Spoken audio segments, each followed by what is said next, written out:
The snowstorm was merciless, swallowing the road in a white blur. When Navy SEAL Daniel Hayes suddenly slammed his boots into the brakes, a sound, faint, broken, desperate, cut through the wind. He stepped out, squinting through the blizzard, and froze at the sight ahead. A German shepherd, tied to a wooden post, her fur matted with blood, her body shivering violently. And in the snow beneath her, 3 tiny puppies, barely moving. Daniel's breath caught. One puppy twitched. Another didn't. The mother let out the weakest cry he had ever heard, lifting her head just enough to look at him, pleading. This wasn't an accident. This was cruelty. And they were running out of time. Before we start, make sure to hit like, share, and subscribe.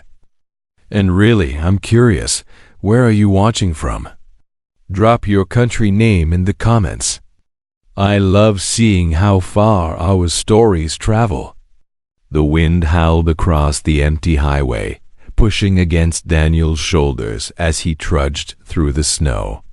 He had crossed frozen terrains during missions, but something about this storm felt different, heavy, eerie, almost warning him to turn back. Still, he kept moving, his instincts razor sharp. Then he heard it, a faint sound drifting between the gusts. At first, he thought it was the wind playing tricks, but the noise came again, softer this time. A whimper. A cry. Something small struggling to breathe. Daniel stopped cold. His heartbeat quickened, breath fogging in front of him. Hold on, he murmured into the storm, scanning the white landscape. The sound came again. And this time, it was unmistakable. Daniel pushed forward, following the tiny cries as they wove through the storm. The snow stung his face, the wind slicing across his jacket. But he didn't slow down, not when the sound grew sharper, more desperate. He knelt beside a drift, brushing away a layer of ice with his glove. His heart dropped. A tiny German shepherd puppy lay half buried in the snow, its body trembling, breaths shallow and uneven. Frost clung to its whiskers. Its paws twitched weakly, trying to move but failing. Daniel scooped the fragile body into his hands, cradling it against his chest for warmth. It's okay, little one. I've got you. Then he heard another cry further ahead. Daniel followed the next cry, pushing through the swirling snow until the road curved sharply. Then he saw it, and the sight knocked the breath from his chest. A full-grown German shepherd was tied to a wooden post, thick rope cutting into her fur. Snow covered her back, her ears drooping, her body shaking violently from the cold. Blood stained the snow beneath her paws. She lifted her head when Daniel approached, but only slightly, just enough for him to see the pain in her eyes. She wasn't fighting the rope anymore. She was too weak. Daniel knelt beside her, heart pounding. Who did this to you? He whispered. She whimpered. And behind her, another tiny cry answered. Daniel gently placed the shivering puppy inside his jacket and turned back to the mother. Her breaths were shallow, her nose buried in the snow as if she'd been desperately searching for something she couldn't reach. Then Daniel saw tiny paw prints scattered around her, leading outward and disappearing into the storm. His stomach tightened. There's more of you out here, he whispered. He dropped to his knees, scanning the ground, brushing snow aside with frantic hands. The mother let out a desperate, broken whine, her gaze fixed on the woods as if begging him to understand. Daniel rose, heart pounding. Some of her babies were still out there, and the storm was swallowing them fast. Daniel sprinted toward the faint tracks, his boots sinking deep into the snow as the wind roared around him. The storm blurred everything, but he forced his eyes to scan every drift, every shadow. Then he saw a tiny mound shiver near a fallen branch. He dropped beside it. 2 more puppies, curled together for warmth, their fur coated in frost. One whimpered faintly, the other barely moved at all. Daniel's chest tightened. "No, no, stay with me," he murmured, scooping them into his arms. Their bodies were frighteningly cold, lighter than they should have been. He tucked them inside his jacket beside the first puppy, but there was one more sound, a faint cry farther away. Daniel hurried back to the mother dog, the puppies bundled tightly inside his jacket.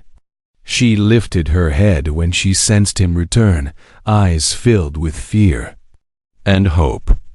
Snow clung to the rope around her chest, frozen stiff from the storm. Daniel pulled out his survival knife, fingers numb, and began sawing through the thick, ice-coated fibers. "Hang on, girl," he whispered. "I'm getting you out." The rope finally snapped, and the mother collapsed forward, too weak to stand. Daniel caught her gently, feeling how cold her body had become. Her breathing was ragged, uneven minutes from shutting down. She nudged his arm weakly. Desperate to reach her puppies, Daniel held her close. "I've got all of you now." Daniel lifted the mother dog into his arms, her body limp, her breaths shallow and fading. The storm howled around them, whipping snow against his face, but he tightened his grip and pushed forward. The puppies inside his jacket trembled weakly, their tiny cries muffled against his chest. Every step felt heavier than the last. The wind fought him, the cold biting through his clothes. But he refused to slow down. "Stay with me," he murmured to the mother, her head resting against his shoulder. Her eyes blinked slowly, as if battling the darkness pulling her under. The road ahead blurred in white. He was carrying 4 lives, and losing time with every second. The moment Daniel burst through the clinic doors, the staff jumped into action. Nurses rushed forward, gently lifting the puppies from his jacket, their tiny bodies barely warm to the touch. Another team ushered the mother onto a stretcher, placing heated blankets over her trembling frame. "She's hypothermic," a vet murmured. "And the puppies? They're critical." Daniel stood helplessly at the doorway, snow melting off his jacket, adrenaline fading into fear. He watched as tubes, warmers, and oxygen masks surrounded the small family. The mother whimpered softly, fighting to stay conscious. A vet turned to Daniel, eyes heavy. Whatever happened to them wasn't accidental. While the vets worked, Daniel stepped into the hallway, trying to steady his breathing. A police officer approached, holding a small evidence bag. Inside it frayed rope fibers and a metal tag. "We found this embedded in the mother's collar," he said quietly. Daniel frowned. "What is it?" The officer's jaw tightened. "It belongs to a backyard breeder shut down last year. The owner disappeared before sentencing." Daniel's stomach dropped. "He abandoned dozens of dogs," the officer continued. "Looks like he's back and hiding nearby." Daniel's fists clenched. Someone had tied a mother and her puppies to die in the snow, and that someone was still out there. The next morning, police cruisers swarmed the outskirts of town. Fresh tracks in the snow led officers straight to an abandoned shed hidden behind a line of frost-covered pines. Daniel stood beside them, jaw tight, heart pounding with anger he rarely allowed himself to feel.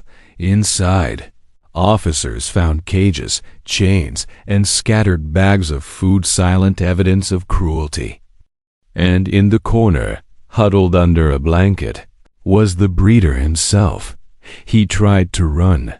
He didn't get far. Daniel blocked the doorway, eyes burning with fury. "You left them to die," he said quietly.